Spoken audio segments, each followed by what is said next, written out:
Era uma temporada em que o Senna estava fazendo a passagem, né, da Lotus A McLaren. para a McLaren, que foi uma passagem também decisiva na carreira dele. Então era um momento de transição de muita coisa. Ia ser, a gente não sabia ainda, mas já aquele tinha sido o último título do Nelson. E o Senna, entre o fim da temporada de 87 e o início da temporada de 88, ele desapareceu. Ele se recolheu, não deu entrevista para ninguém. Foi uma coisa que foi combinada. Olha, não vou falar. E aí, quando ele apareceu de novo, quer dizer, isso foi no autódromo de Jacarepaguá, ele chegou com o Galvão Bueno, não era dia de treino ainda. Ele ia, né? A gente falou, a vida dele era aquilo ali. Então ele ia nos momentos que não precisava ir e tal. Era uma véspera de Grande Prêmio do Brasil. Eu perguntei, mas por que você passou esse tempo todo sumido? Aí ele falou, pô, eu sumi pro outro lá aparecer, né? Porque o cara foi campeão, mas ninguém quer falar com ele, só querem falar comigo, os jornais não ligam pra ele e tal. Eu sumi pra ele poder aparecer um pouco. E eu falei, pô, posso publicar isso? Pode publicar isso. E eu, de fato, publiquei isso, mas assim, eu não publiquei isso como...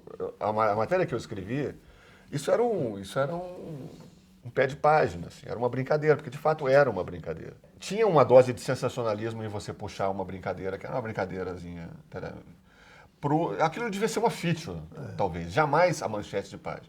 Mas enfim, o clima da época também era esse. Era qualquer coisa que esses caras fizessem na época era a primeira página. Saiu a matéria, foi um sucesso para o jornal, enfim, e o Piquet ficou, né? Daquele jeito que Ficou puto, né? Porque, lógico, o cara é campeão do mundo, aí vem tirar onda da cara dele, na hora que ele é campeão do mundo, que é tricampeão do mundo, e chamou o Eloir Maciel, que também era repórter do JB, e que era muito próximo dele nessa época. Chamou o Eloy e falou assim, eu quero que você bote lá no seu jornal que o Senna sumiu, não foi porque para eu aparecer, ele sumiu porque ele não sabe explicar para ninguém por que ele não gosta de mulher. Porque ele é viado. Aí o Eloy, porra, ô Nelson, eu não posso publicar um negócio desse, rapaz, tá maluco? Se você não botar isso, eu vou e passo pro Globo e tal. E aí é aquele clima que a gente tava falando, ninguém queria tomar um furo. Eu liguei para ele para avisar que a matéria ia sair. E se ele queria dizer alguma coisa, já incluí uma resposta dele na própria matéria, né? E ele estava na casa do Galvão e ficou passado, assim, foi... Ele falou, mas o cara falou isso mesmo? Falou. Falou e o jornal resolveu publicar e tal, não sei o quê. E ele disse que não queria responder, que preferia esperar para ver. o Ayrton estava arrasado, né? Estava o Armando, e o Ayrton queria estudar uma maneira de fazer o que fazer, e o Armando disse, peraí. Mantenha a calma, porque essa hora não é uma hora boa para você tomar decisão.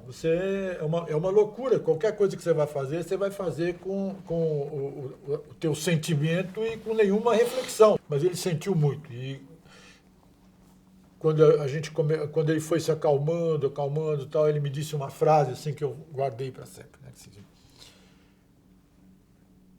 Nunca mais, de hoje para frente, falarei no nome de Nelson Piquet.